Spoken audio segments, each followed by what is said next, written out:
Monsieur le Président fondateur, beaucoup de choses importantes du point de vue de l'histoire, beaucoup de choses significatives. Ce n'est pas parce que on est noir qu'on défend les libertés. Par exemple, Obama, le soir de son investiture, la première, il a dit « Mon objectif, c'est de rétablir le leadership des États-Unis. » Eh bien, nous disons non. Parce que nous avons reconnu tous libres. Ici, notre pays, la France, comme tous les pays, est un pays compliqué, mais il y a toujours eu deux France. Il y a eu la France de la Révolution et des contre-révolutionnaires. Il y a eu la France qui, en 1870, a fait face aux Prussiens et a refusé la capitulation avec les communards de la ville de Paris. Il y a eu, pendant la guerre, la France de la collaboration avec les nazis, et il y a eu la France de la résistance. Et puis, par rapport à la politique de la colonisation, il y a toujours eu deux France. La France des colons et la France de la solidarité avec Ho Chi Minh pour la libération du Vietnam, avec nos camarades qui se couchaient sur les rails pour empêcher les trains emmenant les soldats combattre nos camarades vietnamiens de rouler, ou bien ceux qui empêchaient les bateaux de partir avec les armes. Il y a toujours eu ces deux France. Et Montreuil, la ville où vous êtes, elle est à l'image de cette France qui a toujours été solidaire. Et vous avez, vous, Africains, des figures. Alors évidemment, on pense toujours aux francophones d'abord. Et ma première pensée va à Patrice Lumumba. Quand il a été assassiné, moi j'avais 13 ans. Et je vois encore à la télévision, en noir et blanc à l'époque, Lumumba prisonnier, avec un mercenaire qui le tenait par les cheveux, le tirant en arrière, peu de temps avant qu'il ne soit assassiné. Et ça, Lumumba, ça reste la grande figure du XXe siècle, du début de ces indépendances. Et puis, il y a eu aussi Kwame Nkrumah, qui a joué un grand rôle. Et puis, il y a eu Thomas Sankara, qui disait « Nous avons besoin de l'aide qui nous aide à nous passer de l'aide. » Et quand Mitterrand était à Ouagadougou, et que Thomas Sankara l'a reçu, le discours d'accueil de Thomas Sankara a duré 20 minutes et a indisposé François Mitterrand. Ce que Thomas Sankara n'a pas compris ce jour-là, que sa mort était décidée. Et Mitterrand a assassiné Thomas Sankara. Il faut le savoir, et les vérités, il faut les dire. Il faut la chercher, il faut la dire, et c'est ça qui est révolutionnaire. Alors il y a beaucoup d'autres hommes importants. Et vous avez eu un homme qui a marqué l'histoire de la Côte d'Ivoire. Un homme d'une grande complexité. Et vous savez, l'histoire, il ne faut jamais la juger, mais la connaître. Et au fait, voyez, qui a été apparenté au groupe communiste à l'Assemblée nationale, avec Sékou, avec Modibo, en 1958, ils n'ont pas tous eu la même attitude. Sékou, quand il y a eu le référendum du 28 septembre 1958, et que De Gaulle a dit « dites-moi oui », Sékou a dit « je dis non ». Et ça, c'était un acte de dignité. Donc, on fait d'autres choix. Et De Gaulle et Houphouët avaient des rapports très étroits. Et il faut le dire, Houphouët a été le père de l'indépendance ivoirienne, même s'il n'était pas seul. Je pense à ces 4 femmes du pont de la Victoire au Grand Bassam, qui avec une intelligence extraordinaire se sont opposées aux soldats français, mais l'officier français ayant eu l'habileté morbide et cynique d'envoyer des tirailleurs dits sénégalais. Et ces femmes, elles ont remporté la victoire morale ce jour-là. Alors on oublie trop souvent les femmes.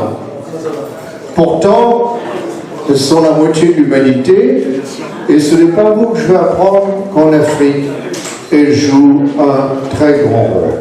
Il faut revoir les rapports entre la France, parlons de ce que nous sommes aujourd'hui, et l'Afrique. Et je me rappelle de mon premier voyage au Mali, quand dans un village, après avoir discuté avec les vieux sous le baobab, il y a l'un des vieux Maliens qui était là et qui me dit, il y avait un interprète, donne du travail à nos fils là-bas, dans ta ville à Montreuil.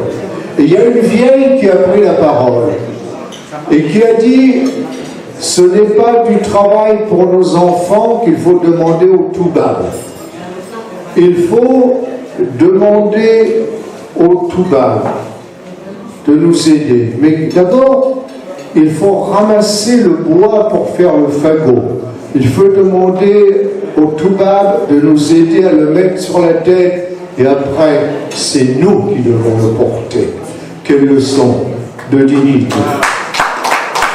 Alors, je ne veux pas être long parce qu'on pourrait l'être. Mais la France-Afrique, ça continue. D'une manière cynique. L'exemple, c'est le discours arrogant de Ouagadougou, tenu par Emmanuel Macron. Une honte pour la dignité de la France. Et je le dis très franchement, comme lorsque Sarkozy a fait son discours de Dakar, les chefs d'État africains qui n'ont pas protesté ont été complices. Il faut appeler les choses par leur nom. Si on ne les nomme pas, on ne peut pas les combattre. Et vous savez, la vie est un combat. Vous le savez bien, vous. Le hasard fait que je suis rentré d'Abidjan hier matin, parce que je suis allé visiter mon fils, qui est là-bas depuis 1 an et qui s'occupe des grands singes, des chimpanzés. Donc il n'est pas en position coloniale, je vous rassure. Puisqu'il défend nos plus proches cousins, les singes, pour qu'on ne les tue pas. C'est déjà une bonne démarche. Alors je voudrais dire sur le futur, et en terminer par là, que le futur, ce n'est pas ce que j'ai vu à Yamoussoukro samedi et dimanche dernier, à l'occasion de la commémoration de la mort de Houphouët.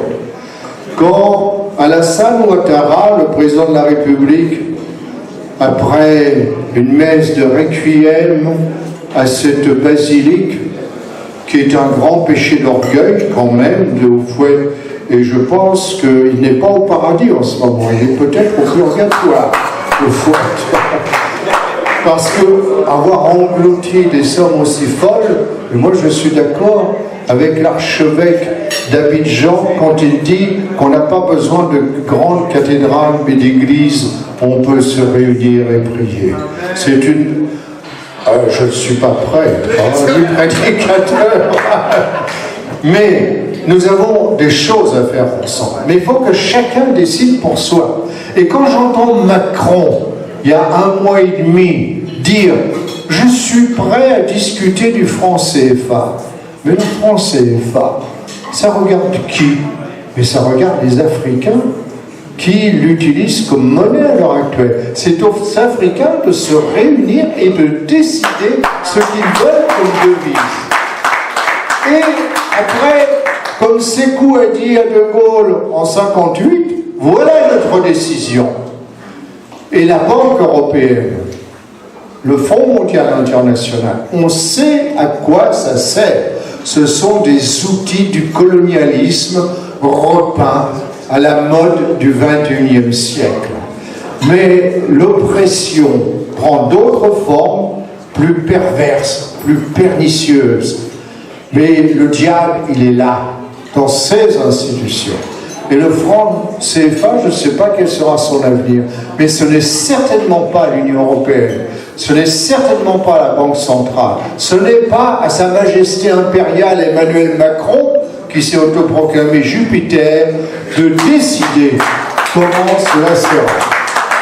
Vous savez, moi je suis très lié au Mali, à Montreuil c'est obligatoire. Et j'ai bien connu Alpha Omar Konaré, à Tété, je connais Ibeka. Vous imaginez que j'ai mon opinion personnelle sur chacun, mais qu'il serait déplacé que je la formule. Parce que ce n'est pas mon affaire, c'est l'affaire de chacun des peuples concernés. Mais je me rappelle quand Chirac a été élu la première fois, Chirac a convoqué à Dakar une réunion des chefs d'État africains. Il y en a un qui a refusé d'y aller, Alpha Omar Konaré. Parce qu'on ne répond pas à une convocation du grand chef blanc qui réunit ses vassaux.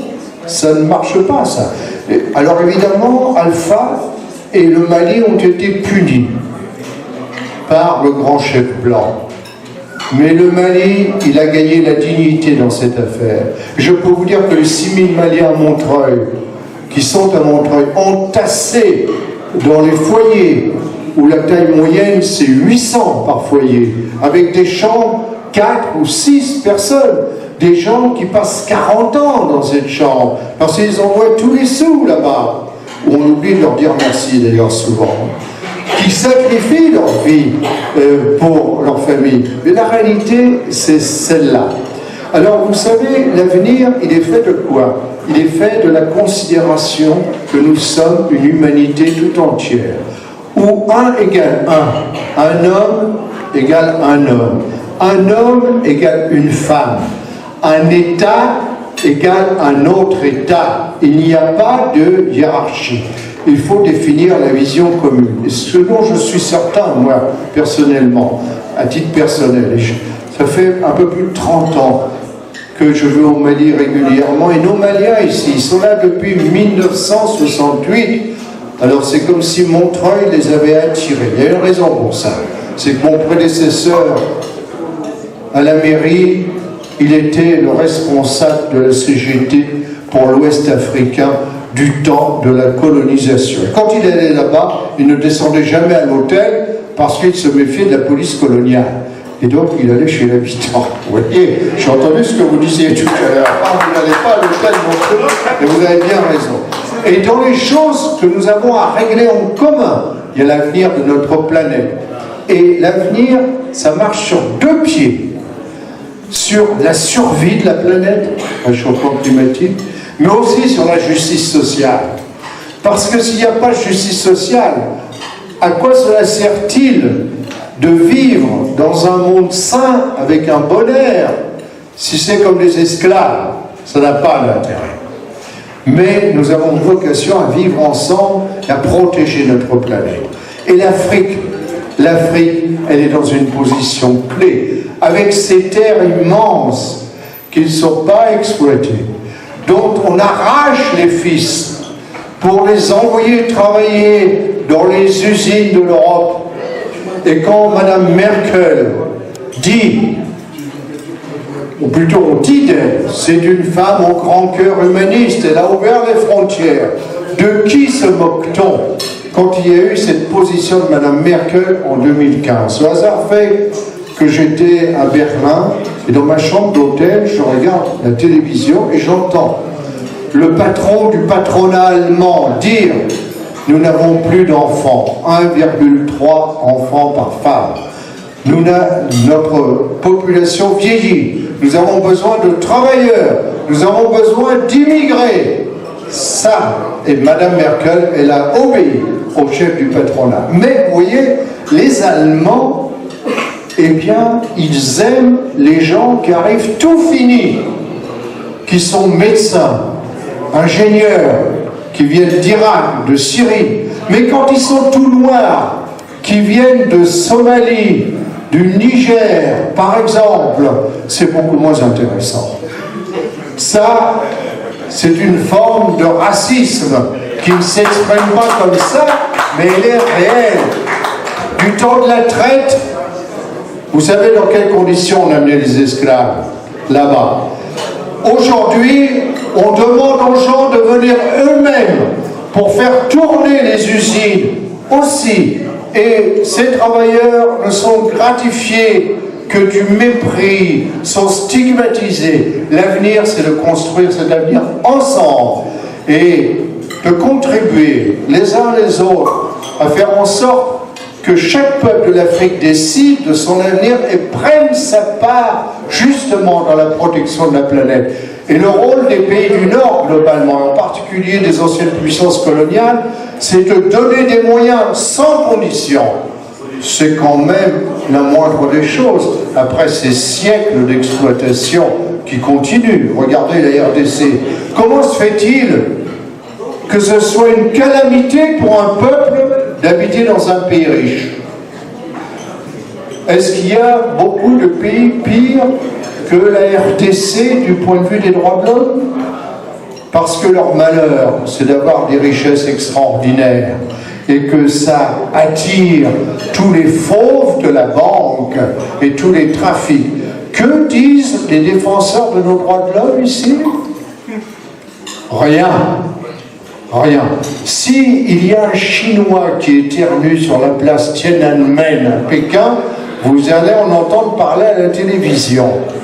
Mais quand on exécute en Arabie Saoudite, quand on fait mourir des Congolais qui, dans l'est du pays, sont payés pour aller chercher des minerais dans des conditions d'insécurité extraordinaires, qu'il y en a 50 qui meurent d'un coup parce qu'il y a un tunnel qui s'effondre. Où sont nos pleureuses des droits de l'homme ici? Aux abonnés absents. Ça, c'est la réalité. Donc, il faut changer le logiciel complètement. Et c'est à partir de nos valeurs communes, celles issues des Lumières.